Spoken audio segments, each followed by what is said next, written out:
तानी अपने बाप से कहता है कि मैं जानता हूँ बड़े अच्छे तरीके से कि आप हूर की वजह से ही परेशान हैं। लेकिन देखिए, अपना दिल छोटा मत कीजिए। इस तरह की बातों से परेशान मत होइए और सब बहुत जल्द ठीक हो जाएगा। मैं आपसे वादा करता हूँ कि मैं सब कुछ ठीक कर दूंगा। जिसको सुनकर दानी के बाप को और गुस्सा आ जाता है और कहता है कि तुम्हारी वजह से ही आज हूर का ये हाल है और तुम कह रहे हो कि तुम सब कुछ ठीक कर दोगी।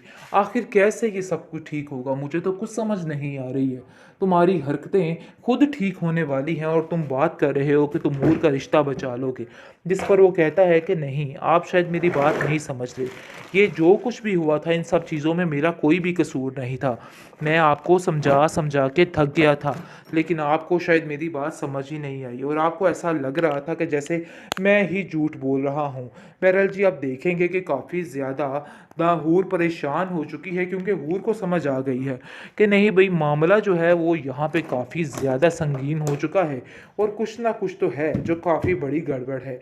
इसलिए वो बहुत ज़्यादा परेशान है और सोच रही है कि आखिर कैसे इन सब चीज़ों को ठीक करे। लेकिन जी, आप देखेंगे कि उसका बाप उसको समझाता है कि देखो, ये सब कुछ दुआओं के सहारे ही ठीक होने वाला है, वरना दानी ने तो ऐसी कोई कसर नहीं छोड़ी जिसकी वजह से मामलात संभल सके। इसलिए बेहतर यही है कि कभी भी दानी की बात का यकीन मत करना और हमेशा जो भी करना हुआ अपने जहन से सोच के करना। तुमने अपने जहन से सोच के भी हर चीज़ को तबाह बर्बाद करके रख दिया है।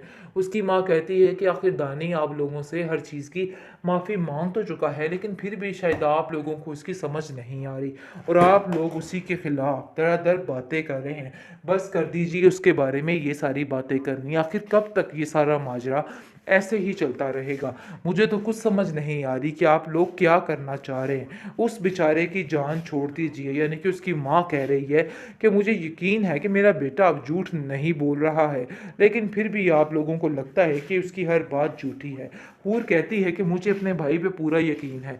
मुझे यकीन है कि वो बिल्कुल सच बोल रहा है और उसकी सारी बातों में हकीकत है। इसलिए आप भी परेशान मत होइए और बहुत जल्द सब कुछ खुद ही ठीक हो जाएगा। मुझे नहीं पता था कि सारे ख्वाब पूरे नहीं होते हैं, बल्कि इंसान को बहुत ठोकरें खानी पड़ती हैं और कभी कभी वो चीज़ जो आपको बेइंतहा पसंद होती है वही आपको छोड़ के चली जाती है। रानी काफ़ी उदास है। और उसको यकीन दिलाती है कि अगर तुम्हारी मोहब्बत सच्ची होगी तो कभी भी वो लड़की तुम्हें नहीं छोड़ेगी। तुम्हारे इस चेहरे को देख के अगर उसने प्यार किया है तो वो ऐसा कभी नहीं करेगी। तुम परेशान मत हो, मुझे यकीन है कि सब ठीक हो जाएगा। हूर की माँ ये सारी बातें सुन लेती है और कहती है कि बेटा, तुम्हें परेशान होने की ज़रूरत नहीं है। देख लेना, तुम्हारा सारा ये मामला ठीक हो जाएगा और बहुत जल्द हर चीज़ क्लियर हो जाएगी। लेकिन जी, आप देखेंगे कि वो अपनी माँ से कहता है, मुझे झूठी तसल्ली मत दें, ऐसा कुछ नहीं होने वाला है। मैं जानता हूँ कि ये जो दाग मेरे चेहरे पे आन पड़ा है ये कभी नहीं जाएगा और इसके साथ मुझे वो कभी कबूल नहीं करेंगे। लेकिन जी, आप देखेंगे कि हूर की माँ काफ़ी परेशान हो चुकी है और जान चुकी है कि ना उसको अपने बेटे की तरफ से सुकून और ना ही अपनी बेटी की तरफ से सुकून। दोनों तरफ से सिसकियां और रोना देख देख के वो काफ़ी परेशान है कि आखिर उसको क्या करना चाहिए।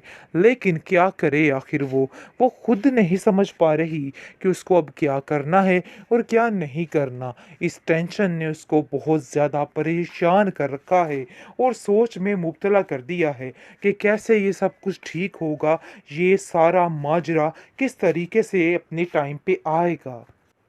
हूर का बाप जैसे ही ये माजरा देखता है कि बहुत ज्यादा तैयारी के साथ तैमूर कहीं जा रहा है, उसका दिल फटते फटते रह जाता है और वो अपनी बेटी से कहता है कि हौसला रखना, बहुत जल्द सब ठीक हो जाएगा। क्योंकि हूर को भी पता चल चुका है कि वो उससे दूर जाने की कोशिश कर रहा है, लेकिन इस चीज़ के लिए वो हर एक को तसल्ली दे रही है, बल्कि सबसे बड़ी बात है, खुद को तसल्ली दे रही है कि ऐसा वैसा कुछ भी नहीं होगा, परेशानी वाली कोई बात नहीं है। लेकिन जी, आप देखेंगे कि हूर दिल ही दिल में ये सोच रही है कि कहीं ऐसा हो जाए कि वापस आ जाए तैमूर और सारा कुछ ठीक हो जाए। लेकिन फ़िलहाल दानी उसके लिए काफ़ी परेशान है और कहता है कि मुझे समझ नहीं आ रही कि मैं तुम्हारे लिए आखिर क्या करूं। सारी ज़िंदगी तुमने मेरा साथ दिया और मेरा साथ देने की तुम्हें इतनी गहरी सज़ा मिली है कि तुम्हें मैं क्या बताऊं। लेकिन अब ऐसा नहीं होगा, मैं उन लोगों से जाके खुद माफ़ी मांगूंगा। जिस पर हूर उसको कहती है कि ऐसा करने की कोई ज़रूरत नहीं है। वो लोग बहुत संगदिल हैं और कभी तुम्हारी नहीं सुनेंगे, बल्कि तुम्हारी किसी बात का यकीन नहीं करेंगे। उनको ऐसा ही लगेगा कि तुम अभी भी झूठ बोल रहे हो। लेकिन जी आप देखेंगे कि बहुत ज़्यादा परेशान हो चुकी है हूर की माँ, क्योंकि वो सोच सोच कर हलकान हो रही है कि आखिर तैमूर इसके साथ ऐसा कैसे कर सकता है। लेकिन कहीं ना कहीं उसे इस चीज़ का एहसास हो चुका है कि उनकी ही गलती थी जिसकी वजह से ये सब कुछ हुआ है। ये परेशानी कोई मामूली बात नहीं है, बल्कि कुछ ना कुछ तो ऐसा है जिसकी बदौलत हर चीज़ खराब हो रही है। दानी अपनी बहन को काफ़ी तसल्ली दे रहा है और कहता है कि नहीं, तुम परेशान मत हो। मुझे उन लोगों के पाँव भी पड़ने पड़ गए तो टेंशन मत लो, तो मैं ये सब कुछ ठीक कर ही दूंगा। बहरहाल जी, अब देखेंगे कि दानी जैसे ही अपनी हालत देखता है तो चीखो पुकार करना शुरू कर देता है, क्योंकि उसके सारे ख्वाब दरे के दरे रह गए हैं। जो कुछ वो सोच रहा था वो सब कुछ ख़त्म हो गया। वो अपनी माँ से इस चीज़ का तज़किरा करता है और कहता है कि मैंने काफ़ी ख्वाब सोच लिए थे, लेकिन मुझे नहीं पता था कि सारे ख्वाब पूरे नहीं होते हैं, बल्कि इंसान को बहुत ठोकरें खानी पड़ती हैं और कभी-कभी वो चीज़ जो आपको बेइंतहा पसंद होती है वही आपको छोड़ के चली जाती है। रानी काफ़ी उदास है। हूर उसको यकीन दिलाती है कि अगर तुम्हारी मोहब्बत सच्ची होगी तो कभी भी वो लड़की तुम्हें नहीं छोड़ेगी। तुम्हारे इस चेहरे को देख के अगर उसने प्यार किया है तो वो ऐसा कभी नहीं करेगी। तुम परेशान मत हो, मुझे यकीन है कि सब ठीक हो जाएगा। हूर की माँ ये सारी बातें सुन लेती है और कहती है कि बेटा, तुम्हें परेशान होने की ज़रूरत नहीं है। देख लेना, तुम्हारा सारा ये मामला ठीक हो जाएगा और बहुत जल्द हर चीज़ क्लियर हो जाएगी। लेकिन जी आप देखेंगे कि वो अपनी माँ से कहता है, मुझे झूठी तसल्ली मत दें, ऐसा कुछ नहीं होने वाला है। मैं जानता हूँ कि ये जो दाग मेरे चेहरे पे आन पड़ा है ये कभी नहीं जाएगा और इसके साथ मुझे वो कभी कबूल नहीं करेंगे। लेकिन जी आप देखेंगे कि हूर की माँ काफ़ी परेशान हो चुकी है और जान चुकी है कि ना उसको अपने बेटे की तरफ से सुकून और ना ही अपनी बेटी की तरफ से सुकून। दोनों तरफ से सिसकियाँ और रोना देख देख के वो काफ़ी परेशान है कि आखिर उसको क्या करना चाहिए।